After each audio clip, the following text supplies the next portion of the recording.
I think the biggest thing for everyone that's competing right now at those spots is just to not think too much.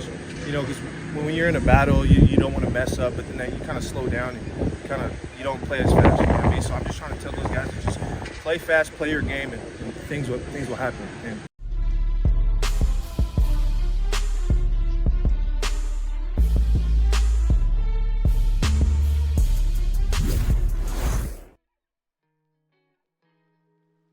What's up, football fans? It's your boy Jay Tuck.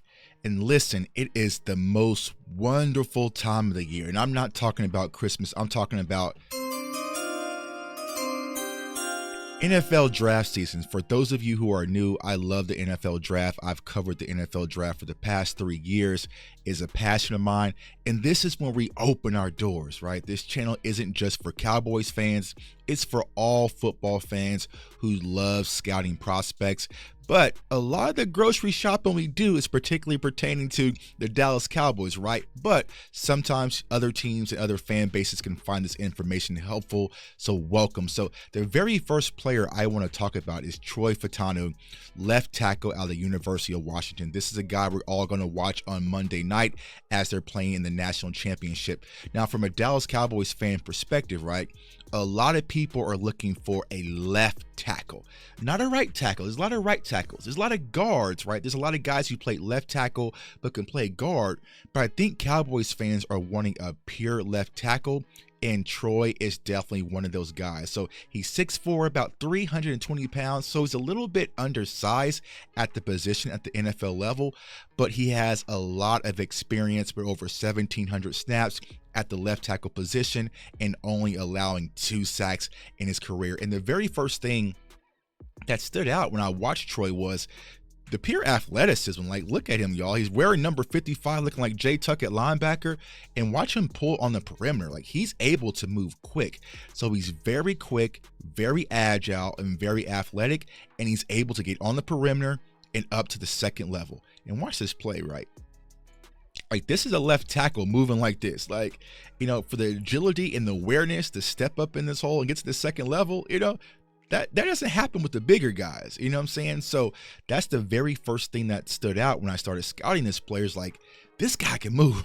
He looks damn near like a tight end, right? But he's able to move, get out in space. And if you're looking to get players on the perimeter like a Tony Pollard, etc., you want offensive linemen that can get to the second level. And I think his athleticism and his quickness is definitely going to be one of his biggest characteristics, especially at the NFL level. So I think what's going to happen is he's going to be a little undersized. I don't think he's going to be a guard, y'all, because I just don't think he's kind of that mauler to be a guard. I think if he's going to sink or swim at the NFL level, it's going to be at the tackle position. But as you see quickly here, right, he fires off the ball quickly, very agile, good lateral step, good base, engagement.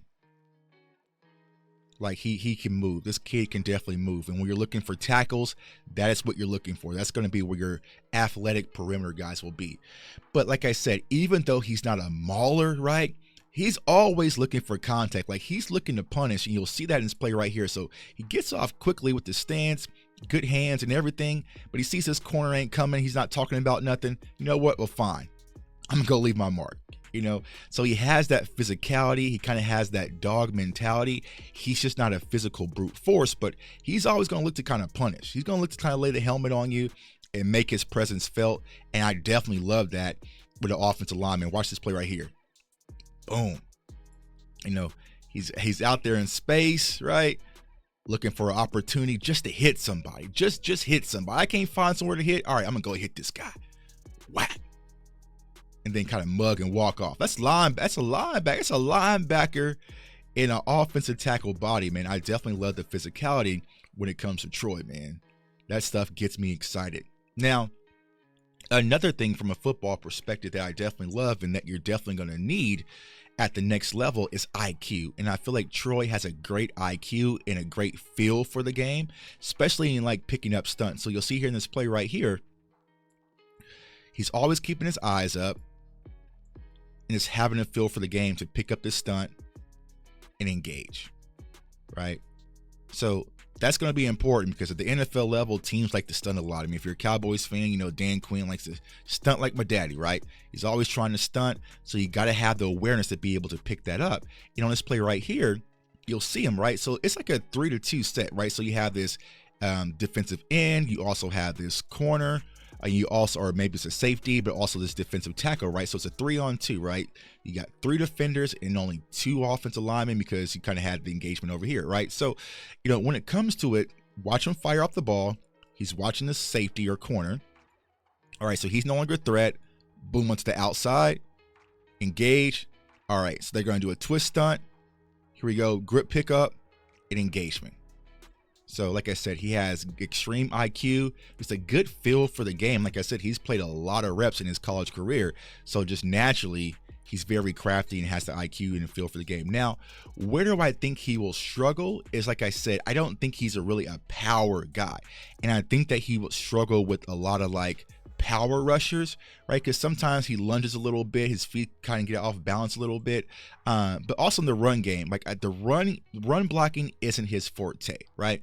Pass pro is his thing, right? But there's going to be some opportunity to grow, and that's the thing when it comes to all these NFL prospects, y'all. Like there's going to be opportunity for all these players to grow.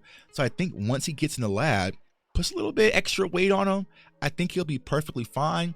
But I just think, you know, naturally he's going to struggle versus big, dominant, power pass rushers. Like if you were to line this kid up versus like a DeMarcus Lawrence, it would probably be dog food. So I think that's where he's really going to need to grow at the second level. But make no mistakes about it, y'all. When it comes to pass pro, he has all the skill sets. I love his base. I love his hands placements. Like he has a full toolbox. And look at this play right here. He's inside the numbers, feet chopping, engage. This is Stonewall, this lockdown city. Let's watch it at full speed. Bam. Locked up. Locked up. Locked up. And if you're a Dallas Cowboys fan, you know that's important, right? It's very important to make sure that you're keeping your hands inside, because if not, they like to toss flags on us, right? Wink, wink, Tyler Smith, right? But I love his hand placement. He doesn't have the strongest punch, right? But once he's engaged. And he has the technique to definitely fight at the point of contact. And you'll see that represented in this last play right here. If you just watch him, boom, hands, right? That's a masterclass. That's a masterclass on hand battling at the point of contact. Let's watch it in slow-mo. There's the punch. Get your hands out. Bam. Re-engaged. Anchored.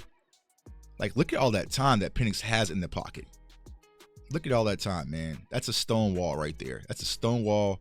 Good pass pro. Good battle. I definitely like my guy Troy. I know my girl Camber's definitely going to love him because she's a Husky as well. But there's extreme upside. So as of right now, and listen, y'all, it's early. It's hella early. I actually shouldn't even be doing draft content this early. But you want to get a jump start. Now, as of right now, I would probably say he's an early second round guy. So, you know, based off of the Cowboys could be drafting, this is probably the guy that is kind of like your redo on Matthew Bergeron from last year. Like, hey, you want an offensive lineman, you're sitting down at the end of the first round, go get your guy, because he's not going to come back to you. I think he's going to be, you know, high, early second round pick at the earliest. I think the one knock on him, once again, is his size and his height, right? But overall, if you're looking for a pure left tackle, a pass pro left tackle, Troy Fautanu will definitely be your guy out of the University of Washington, man. So comment, like, subscribe. Follow me on all social media platforms at JTuck151.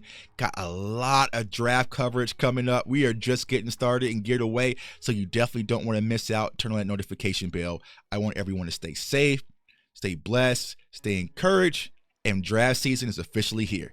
Let's go.